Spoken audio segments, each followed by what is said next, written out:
मैं हूं आपके साथ पूजा त्रिपाठी और आप देख रहे हैं स्वदेश खबर। और बुलेटिन की शुरुआत करते हैं पीएम मोदी के दौरे के साथ। गुजरात चुनाव में बीजेपी ने अपनी पूरी ताकत लगा दी है। पीएम मोदी अब अगले 3 दिन गुजरात में हैं और गुजरात दौरे के पहले दिन पीएम ने आज वापी में रोड शो किया। अगले 3 दिनों में पीएम मोदी गुजरात में ताबड़तोड़ 8 चुनावी रैलियां करेंगे। वापी के बाद पीएम कल से मेहसाणा, वडोदरा, भावनगर में चुनावी जनसभाओं को संबोधित करने वाले हैं। वहीं 19, 20 और 21 नवंबर के 3 दिनों के दौरे के बाद पीएम फिर से 23 और 24 नवंबर को गुजरात दौरे पर रहेंगे।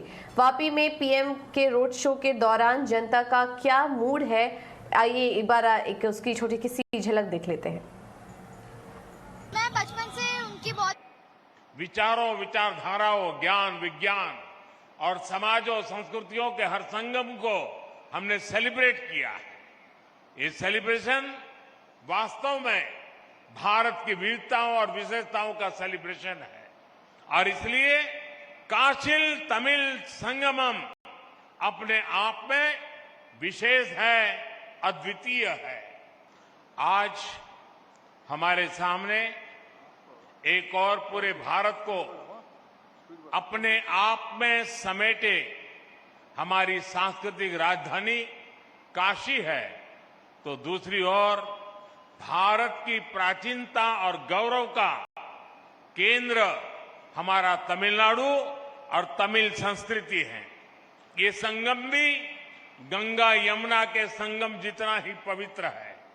ये गंगा यमुना जितनी ही अनंत संभावनाओं और सामर्थ्य को समेटे हुए है।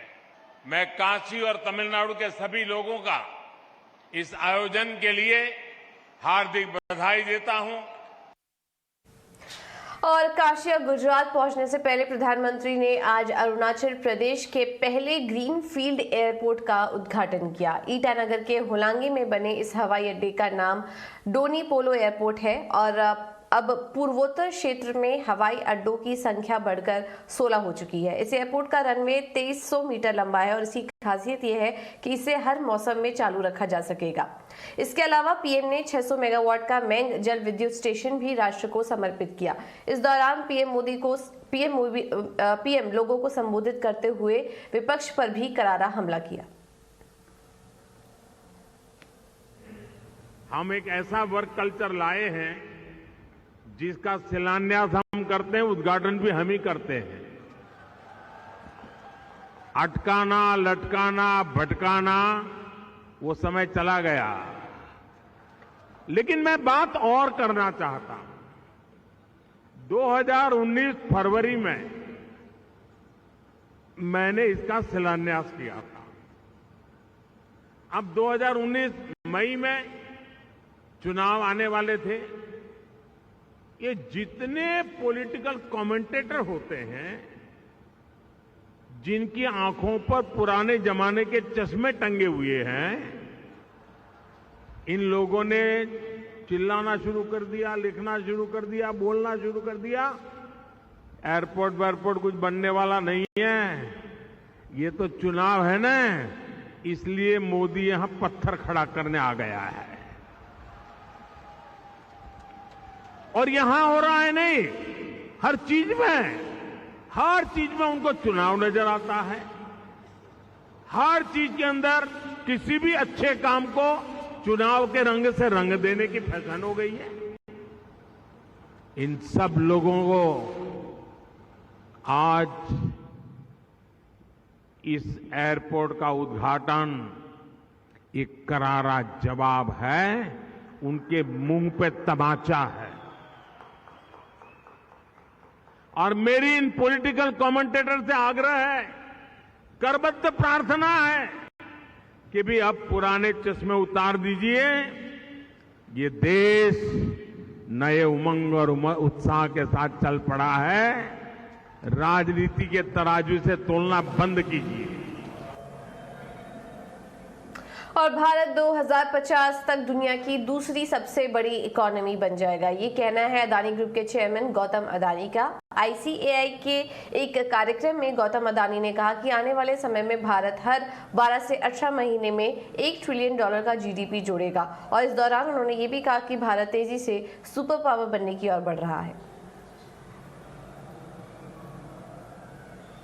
the intersections of the COVID pandemic, the war between Russia and Ukraine, the challenge posed by changing climate, the surging energy prices, and unprecedented accelerations in inflation have created a crisis for a global leadership.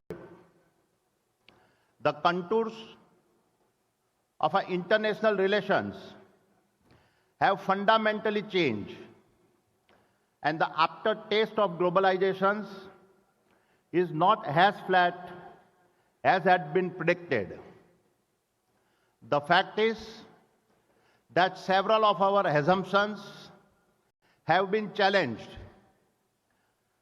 that the EU would stay together, that Russia would be forced to accept a reduced international role, that China should adopt Western democratic principles, that secular principles are universal in nature, and that a pandemic breakout would mean developed countries stepping in to help the developing world. Unfortunately, every single one of these beliefs has faltered. I anticipate that within the next decade, India will start adding $1 trillion to its GDP every 12 to 18 months.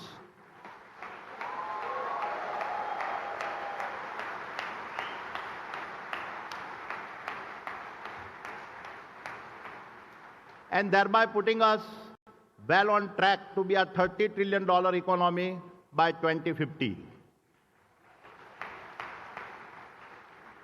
And with our stock market capitalizations, that will be possibly exceed $45 trillion. To illustrate the relevance of these numbers, the United States today is a $23 trillion economy with our stock market capitalizations ranging from $45 to $50 trillion. While these absolute growth numbers for India will be greater than for any other nation between today and 2050, a nominal dollar-based GDP narrative still does not paint the real potential of India. और सरकार ने steel industry को राहत देते हुए steel product से duty या तो पूरी तरह हटा दी है या तो फिर खत्म कर दी है। इस पर ज्यादा डिटेल्स के साथ प्रकाश प्रियदर्शी जुड़ गए हैं। प्रकाश, बताइए। आयरन ओर प्रोड्यूस करने वाली जो कंपनीज हैं उनको भी सरकार ने राहत दी है। सबसे पहले तो ये कि 21 मई 2022 को सरकार ने कई स्टील प्रोडक्ट्स पे जो एक्सपोर्ट ड्यूटी है उसको बढ़ाया था, करीब 15%। बहुत सारे ऐसे प्रोडक्ट्स थे जिस पर एक्सपोर्ट ड्यूटी बढ़ा दिया गया था। कुछ प्रोडक्ट्स पे इसको 45% तक कर दिया गया था। अब जबकि महंगाई कम हो रही है, जो आंकड़े आए हैं आप देखिए पिछले महीने के, उसमें महंगाई कम हुई है, साथ ही साथ स्टील एक्सपोर्ट में भी काफ़ी गिरावट देखने को मिली है। इन दोनों ही कारणों को ध्यान में रखते हुए सरकार ने अब फैसला किया है कि तमाम ऐसे प्रोडक्ट्स जिन पर एक्सपोर्ट ड्यूटी 15% लगाए गए थे उसको हटा लिया गया है या फिर उसको रेशनलाइज करते हुए उसको कम कर दिया गया है। अगर आप एग्जाम्पल के तौर पर देखें तो जो फ्लैट रोल्ड प्रोडक्ट्स हैं, जो स्टेनलेस स्टील में जिसका इस्तेमाल होता है उस पर एक्सपोर्ट ड्यूटी हटा लिया गया है। बार रॉड्स से संबंधित जो स्टील प्रोडक्ट्स हैं या जो उसकी इंटरमीडिएरीज हैं उस पर एक्सपोर्ट ड्यूटी हटा लिया गया है। उसी तरीके से दूसरे कई ऐसे हॉट रोल्ड है उस पर भी हटा लिया गया है।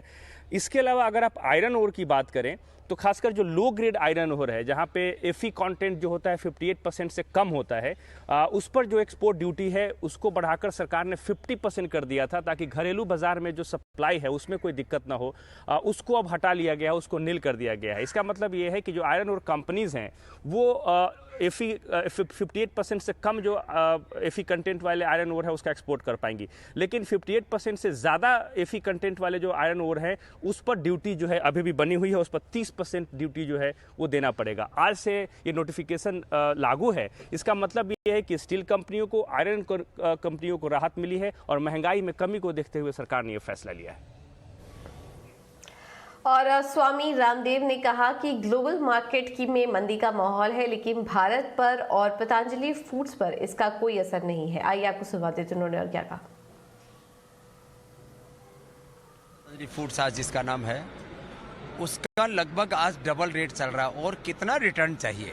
हाँ, जहाँ तक प्रश्न है कि एक बार तेल के दाम कम हुए तो देश के लोगों को फायदा हुआ और हमको थोड़ा उससे झटका भी लगा, तो कोई दिक्कत नहीं है। अभी हम 400 करोड़ के प्लस में चल रहे हैं जो हमारे रिजर्व थे उसमें, तो इसलिए अभी कोई रिसेशन का असर ना पतंजलि फूड्स पर है, ना भारत की कमोडिटी में है, ना अभी किसी भी प्रकार से रिटेल में है। इसलिए अभी आने वाला फ्यूचर पतंजलि फूड्स का, भारत के रिटेल का अच्छा ही रहने वाला है। वैश्विक मंदी जरूर है। और सरकार ने कई सरकारी बैंकों के ईडी का ऐलान कर दिया है। ज्यादा रिपोर्ट्स के लिए चलते हैं मेघना मित्तल के पास। मेघना, बताइए। जी, appointments committee of the cabinet ने 10 नाम अप्रूव कर दिए हैं जो अपॉइंट होंगे सारे पब्लिक सेक्टर बैंक्स में एग्जीक्यूटिव डायरेक्टर की पोजीशन में। ये सारे जो 10 नाम हैं ये जनरल मैनेजर्स के हैं जो प्रमोट होकर एग्जीक्यूटिव डायरेक्टर्स की पोजीशन हेल्ड करेंगे सारे पब्लिक सेक्टर बैंक्स में। याद रखिए, हमने आपको नवंबर 15 को ये न्यूज़ दी थी जो आज कंफर्म हुई है। जो 10 नाम हमने आपको बताए थे वो सारे 10 नाम हैं जो कि प्रमोट होके एग्जीक्यूटिव डायरेक्टर बनेंगे पब्लिक सेक्टर बैंक्स में। जो अपॉइंटमेंट आया है ये 3 साल के पीरियड के लिए आया है और पीएमओ का भी अप्रूवल हमने आपको बताया था जो पेंडिंग था वो कल ही अप्रूवल आया है, ये सूत्र कंफर्म कर रहे हैं। तो ललित त्यागी जो हैं वो एग्जीक्यूटिव डायरेक्टर बनेंगे बैंक ऑफ बड़ौदा के, विनोद के एग्जीक्यूटिव डायरेक्टर बनेंगे पंजाब एंड नेशनल बैंक के, अशोक चंद्रा का जो अपॉइंटमेंट अप्रूव हुआ है वो कैनरा बैंक के एग्जीक्यूटिव डायरेक्टर के लिए अप्रूव हुआ है। एमके बजाज इंडियन बैंक में एग्जीक्यूटिव डायरेक्टर की पोजीशन होल्ड करेंगे। पारासिवम जो हैं वो भी पंजाब नेशनल बैंक के नए एग्जीक्यूटिव डायरेक्टर बनेंगे। सुब्रत कुमार जो हैं वो बैंक ऑफ इंडिया के एग्जीक्यूटिव डायरेक्टर बनेंगे। MVM कृष्णा का जो अपॉइंटमेंट हुआ है वो सेंट्रल बैंक ऑफ इंडिया के एग्जीक्यूटिव डायरेक्टर की पोजीशन पर हुआ है। राजेंद्र साबू जो हैं वो यूको बैंक के नए एग्जीक्यूटिव डायरेक्टर बनेंगे और संजय मुदलियर जो हैं वो इंडियन ओवरसीज़ बैंक के नए एग्जीक्यूटिव डायरेक्टर की पोजीशन होल्ड करेंगे। तो ये 10 नाम ये वही हैं जो हमने आपको नवंबर 15 को बताए थे जिसका आज कंफर्मेशन हुआ है। और मुंबई की 100 साल पुरानी शान अब इस महीने यादों की किताबों में समाने वाली है, क्योंकि सुप्रीम कोर्ट के ऑर्डर के बाद सनशाइन बेकरी की बिल्डिंग को गिराने का आदेश दे दिया है, जिसको लेकर मुंबई वासियों का दिल गमगीन है और वो लोग अपनी पुरानी यादों को ताज़ा करने के लिए आखिरी बार यहाँ पर आ रहे हैं। आइए आपको दिखाते हैं रिपोर्ट। मुंबई की सनशाइन बेकरी 100 साल से भी ज़्यादा पुरानी है और माना जाता है कि एक्टर राजेश खन्ना एक वक्त इस रेस्टोरेंट में आया करते थे। डिलैपिडेटेड घोषित किए जाने के कारण इस इमारत को 20 तारीख के बाद पूरी तरह से गिरा दिया जाएगा। आइए जानते हैं इस बेकरी की हिस्ट्री क्या है और लोगों की यादें इस जगह से किस तरह से जुड़ी हुई है।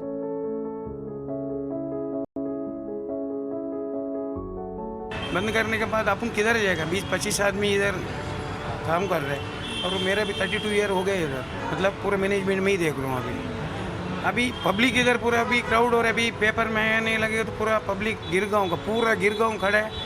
इधर से सनशाइन जाना नहीं चाहिए, इधर अपना नाके का शान है, इसके लिए पब्लिक को भी बहुत रोने को आता है। आज ऐसा है कि हम लोग मिले हैं मस्ती मजाक करने के लिए, पता नहीं ये कब डिमोलिश होगा।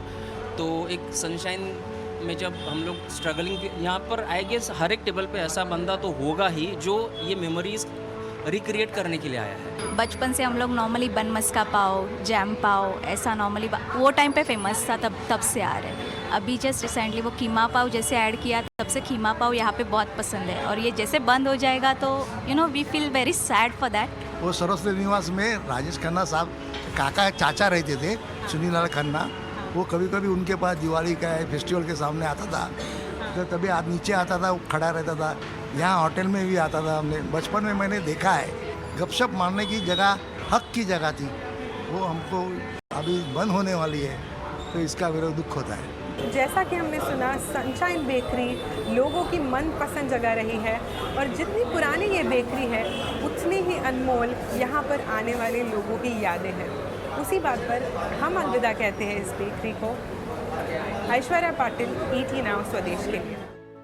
और T20 वर्ल्ड कप के सेमीफाइनल में मिली शर्मनाक हार के बाद BCCI ने एक बड़ा कदम उठाया और भारतीय क्रिकेट कंट्रोल बोर्ड ने चेतन शर्मा समेत 5 चयनकर्ताओं को बर्खास्त कर दिया है। इस पर ज्यादा जानकारी के लिए चलते हैं हमारी सहयोगी करिश्मा के पास। करिश्मा, बताइए।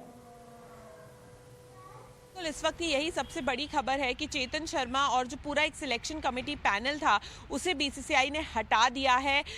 T20 वर्ल्ड कप के सेमीफाइनल्स में हमने देखा 10 विकेटों से भारत की हार हुई थी इंग्लैंड के खिलाफ। तो बहुत सारी वजहें थी सिलेक्शन कमेटी पैनल को हटाने के लिए। वर्कलोड मैनेजमेंट की अगर बात की जाए तो उसमें ये सिलेक्शन कमेटी पैनल कामयाब नहीं रहा। KL राहुल को इंजरी से आते ही टीम में लाया गया और हमने देखा कि किस तरीके से KL राहुल ने परफॉर्म नहीं किया T20 वर्ल्ड कप में। सिर्फ एक नेदरलैंड्स के खिलाफ उन्होंने हाफ सेंचुरी बनाई, उसके अलावा KL राहुल पूरे वर्ल्ड कप में नहीं चल पाए। जसप्रीत बुमराह हमने देखा कैसे 4 महीने तक वो रिकवर कर रहे थे, उसके बाद वो आए, एक मैच खेला, फिर से इंजर्ड हो गए और T20 वर्ल्ड कप से कहीं ना कहीं जसप्रीत बुमराह भी बाहर हो गए। एक साल में भारत ने 8 कप्तान देख लिए, ऐसा पहले कभी नहीं हुआ था और शायद इन्हीं सब वजहों को देखते हुए BCCI की मैनेजमेंट ने पूरे सिलेक्शन कमेटी पैनल को हटा दिया है। अब एक नई CAC आएगी, 28 नवंबर तक का टाइम है लोगों के पास अप्लाई करने के लिए सिलेक्टर्स के पोजीशन के लिए। तो कहीं ना कहीं एक बहुत कड़ा फैसला जो है वो BCCI ने लिया है और आते ही रोहित शर्मा को जो है वो T20 कैप्टनसी से हटा के हार्दिक पांड्या को T20 कैप्टनसी दी जाएगी। और कल से शुरुआत हो रही है फुटबॉल वर्ल्ड कप की और मुंबई में भी वर्ल्ड कप को लेकर एक्साइटमेंट बना हुआ है। इस वर्ल्ड कप में फैंस की कौन सी टीम फेवरेट है और कौन सी टीम है डार्क हॉर्स, इस पर हमारे सहयोगी अनुराग शाह ने मुंबई के कुछ फैंस से बातचीत की। आइए आपको सुनवा देते हैं। संडे से फुटबॉल का वर्ल्ड कप शुरू होने वाला है और भारत के अंदर भी जो फुटबॉल के चाहने वाले हैं, फुटबॉल के दीवाने हैं, वो किस तरह से एक्साइटेड है, इसी का एक रियलिटी चेक लेने के लिए मैं इस समय मुंबई के बांद्रा इलाके के टफ पार्क में हूँ और मेरे साथ कुछ फुटबॉल लवर्स हैं, उनसे जानने की कोशिश करता हूँ कि इस बार फुटबॉल वर्ल्ड कप को लेकर क्या एक्साइटमेंट है। सर, किस तरह का एक्साइटमेंट है और आपके मुताबिक कौन सी टीम जो है आपकी फेवरेट है जो वर्ल्ड कप जीत सकती है? For me personally, I think Brazil is the team I'll follow, and excitement is still there, even though it's so close, Qatar. But most of us we're not sure because of work around we won't go. But all of us are following our particular teams, and we'll wear their jerseys and enjoy ourselves. Okay. Sir, last time हमने देखा था 2014 के अंदर के Messi बहुत करीब आ गए थे, तो इस बार कितने चांसेस आपको लगते हैं उनके वर्ल्ड कप में? So honestly, I think Argentina has the best side on paper on the World Cup. I am rooting for Argentina and Brazil. Either one of them win the World Cup, I'll be more than happy. Okay. और Ronaldo for Portugal? They have a good team as well. He's a lovely player. But I think it's between the South American teams for sure. Okay. Okay. Sir, इस world cup में आपके मुताबिक कौन जो है एक dark horse team भी हो सकती है? England? Okay.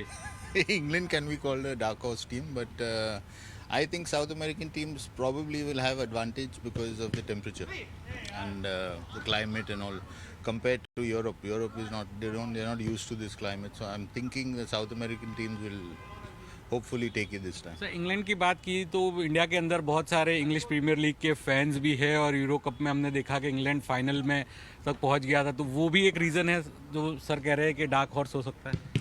Yes, England always is a very strong side right from the start. For some reason they choke when they reach the semis or the quarters. So yeah, England is definitely the dark horse when it comes to the World Cup always. Okay sir, आप कितने सालों से football world cup follow कर रहे हैं और अभी तक की आपकी कौन सी जो बेस्ट मेमोरी है जो आपको अभी याद है और आप उसको चेरिश करते हैं? Best memory has to be 96 World Cup. Okay. Argentina. Hand of God. And yeah, so I've been following since early 90s. Brazil, Argentina always, I don't know. We just feel that probably that's where, you know, the samba and everything, all the football, whole this thing came from there. But actually, historically it's England, but you know, the style of play and everything. So. Sir, इस बार इस world cup के बाद बहुत सारे player जो है वो retire भी हो जाएंगे, तो उनसे जुड़ी हुई कैसी यादें जो है आपकी रही है? Yeah, from our generation, at least Messi and Ronaldo is going to retire. So that is going to be a pretty big loss for the entire footballing community. Hopefully some upcoming stars like Mbappe shine and they give us some good football for the next 10 years. So we're looking forward to that, yeah. तो ये football lovers थे मेरे साथ जो पिछले कई सालों से फुटबॉल वर्ल्ड कप को फॉलो कर रहे हैं और इस वर्ल्ड कप में इनके जो फेवरेट प्लेयर्स हैं वो भी कुछ रिटायर हो जाएंगे, लेकिन फुटबॉल का जो फीवर है वो पूरी तरह से है और आने वाले वर्ल्ड कप को लेकर काफ़ी ज़्यादा एक्साइटेड है। मुंबई के बैंड्रा इलाके के टफ पार्क से मैं अनुराग शाह, ET नाउ स्वदेश के लिए।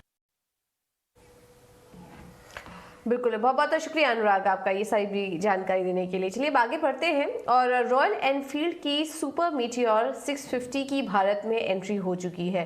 कंपनी ने गोवा में राइडर मेनिया इवेंट में अपना तीसरा 650 सीसी की बाइक को पेश किया और कैसी है ये बाइक, आइए आपको दिखाते हैं ये रिपोर्ट।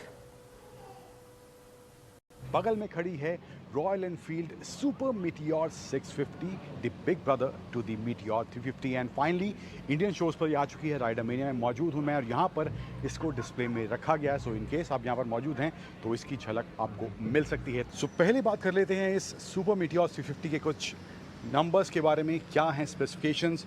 तो इंजन की बात करें तो इंजन जिसमें दिया गया है वो है 648 सीसी का, पावर जनरेट करता है around 46 bhp and torque generate करता है अराउंड 52 न्यूटन मीटर्स का। ये जो इसमें इंजन दिया गया है। गियर बॉक्स की बात करूँ तो 6 स्पीड का इसमें गियर बॉक्स दिया गया है एंड इलेक्ट्रॉनिक फ्यूल इंजेक्शन है। पहली बार रॉयल एनफील्ड की बाइक में यहाँ पर USD forks, upside down forks यहाँ पर देखने को मिल रहे हैं। शावा के अपसाइड डाउन फोक्स हैं। इसके अलावा हेडलैम्प्स जो हैं, हेडलैम्प्स इसमें जो हैं वो LED, पहली बार रॉयल एनफील्ड की बाइक्स में ये भी पहली बार हो रहा है, LED हेडलैम्प्स यहाँ पर देखने को मिलते हैं। एंड जो टेल लैम्प है वो भी इसमें LED यहाँ पे इसमें दिया गया है। इंडिकेटर्स की बात करूँ तो इसमें हालांकि यहाँ पर जो है हेलोजन बल्ब का इस्तेमाल करा गया है, बट अदरवाइज़ हेडलाइट और टेल लाइट क्लस्टर जो है वो इसमें LED पहली बार देखने को मिलता है इस रॉयल एनफील्ड की सुपर मीटियोर 650 में। ओवरऑल वेट जो है बाइक का वो है 241 kgs and fuel tank capacity जो है इस सुपर मीटियोर की वो है 15.7 लीटर्स की, which I would say is good enough. Exhaust note sound कैसे करता है वो मैं आपको सुनाता हूँ।